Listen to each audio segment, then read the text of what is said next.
Hey guys, Hitman89 here, I hope you're doing great, and since I've been married for almost a year now, I thought I'd show you guys the best split screen games to play with your significant other, siblings, and friends. So if you're new to the channel, please consider subscribing, and if this video helps you find some good split screen games to play, or if you at least find it entertaining, please don't forget to give it a thumbs up. And don't worry, that's gonna be it for the begging part, plus I'm not gonna make this intro longer than it needs to be, so we're gonna kick things off with Tiny Tina's Wonderlands, which apart from being a Borderlands 3 reskin, is a tabletop RPG with hilarious narration, excellent voice acting, and pretty good writing. If you like immature stuff, obviously. Plus it's entirely playable in split screen, that's why it's on my list. So you can explore the world and visit plenty of locations through this view that gives you a big head. It's basically the world map view, and as you're exploring, you can have some random enemy encounters. Speaking of which, killing tons of enemies is enjoyable and boss fights can be challenging, but the loot you get isn't really good. You're gonna have to go through a lot of trash before you find something actually worth using. That being said, I played Tiny Tina's Wonderlands with my brother first and later on with my wife, and they both had a good time. Keep in mind the PC version doesn't support split screen though. Now let's move on to a game with much more variety, cause at number 2 we have It Takes Two. It's made by the same studio that brought us A Way Out, make sure to check it out if you haven't already, cause it's excellent, but today we're talking about It Takes Two. And I know most of you already either heard of this game or played it, but I could not put it on this list. It's got tons of platforming, some third-person shooting, a little bit of 2D fighting, but also some sailing, flying, and plenty of other stuff that'll make you feel like you're playing a completely different game every single chapter. That's why this is, in my opinion, the best split-screen game to play, especially with your significant other. By the way, this is seriously the last time I recommend you guys It Takes Two, so if you still won't play it, well, you're lost.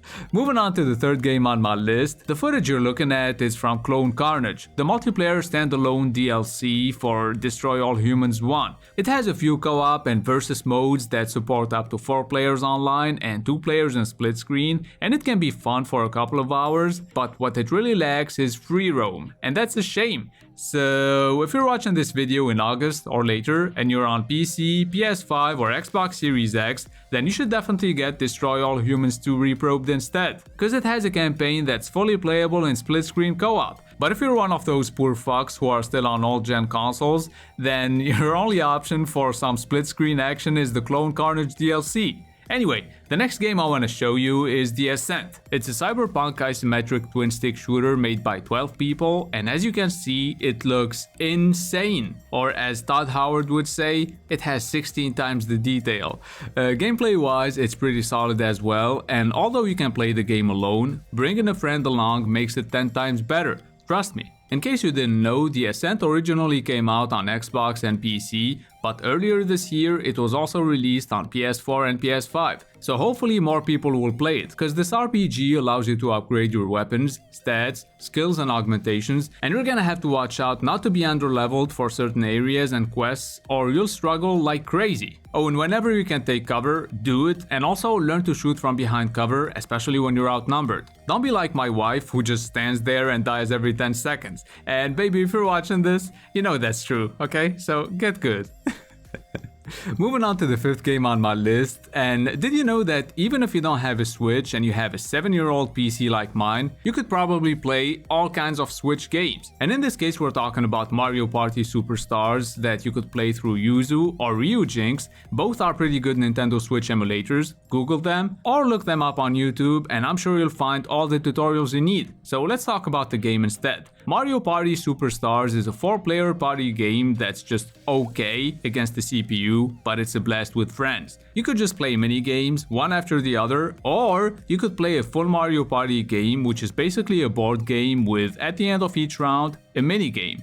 Even if you only have one person to play with, you can team up with them and play against the CPU, or if you're a piece of shit like me, you can go solo and make your wife play with the 2 AI controlled partners in 3v1 games, so you can win every single game and show them who's boss. Now the sixth game on my list is underrated, funny, and most importantly, it can run on prehistoric computers and is also available on all consoles. It's called Nobody Saves the World, and when it first launched, it only had online co-op. but later on it received a shared screen update, and that's why I'm talking about it right now. So you start the game butt naked, like literally, and you gradually unlock different forms that you can transform into. So the first 30 minutes or so can be a little boring. I mean, I thought it was okay, but my wife hated it. So after making some progress solo, we played it again in split screen or shared screen in this case, and we had a much better time. Completing quests, leveling up, and unlocking new skills and forms is really enjoyable. That being said, after unlocking all 15 forms, you might lose interest and give up a couple of hours before beating the game, unless you love grinding, cause there's a lot of that here. But all around, I think it's an excellent game that got smothered by all the big games that came out in February. So check it out if you can. Now at number 7 we have Lego Star Wars The Skywalker Saga. And I don't know about you, but I'm not into Lego and I'm not into Star Wars either. And I can already hear what some of you are saying. Why are you recommending us Lego Star Wars, Dean? And the answer is pretty simple, because I do whatever the fuck I want to do. No, that's not it. It's because the game can be pretty funny at times, and apart from fighting enemies, you can rebuild destroyed cover, you can also build vehicles and other machines that you can use, and in order to enable split screen mode, all you have to do is press the start button on the second controller and you're in. Now if you're not really into Lego and you want something more mature and gory, then you should check out Fortnite. No, but seriously, I know some of you guys are allergic to this game. Believe me, I'm not into Fortnite like at all. So even if you think it's just a shitty game for kids, try it out with your significant other, but make sure you pick zero build mode, which came out earlier this year, because as the name suggests, it means you can finally play Fortnite without running into those Bob the Builder fucks. And I have to tell you something, when the game intensifies and you start getting that adrenaline rush, or even better, when you manage to get that victory royale with your significant other, the feeling is priceless. And honestly, it's not even that hard. It only took my wife and I a couple of tries to beat them Fortnite noobs. Now for those of you who only have one controller and still want to share a game with someone, the Quarry might be what you need. Keep in mind you're looking at the PS4 version running in backwards compatibility mode on PS5, cause the next gen version is $70 and I'm a cheap fuck. So if you're like me, then maybe you should get House of Ashes first, cause it's dirt cheap right now, and later on get the Quarry when it's on sale. Anyway, let's talk about the game. Like the previous ones, during exploration phases, you have full control over your character, but whenever you're being chased by a monster or something scary happens, you'll basically have to watch whatever's happening and wait for a button to appear on screen so you can press it, cause everything is done through QuickTime events. By the way, I had to play most of the game alone cause my wife bailed on me halfway through the second chapter cause she almost died of boredom, which is understandable. The first 2 chapters are awful. What she didn't know though is that as soon as you get past those boring parts, the game gets so much better. So I really had fun playing it, and if you enjoyed Until Dawn, then you'll most likely love the Quarry. Last but not least, if you like old school beat 'em up games, then I'm sure you'll love Teenage Mutant Ninja Turtles Shredder's Revenge. Almost ran out of breath there.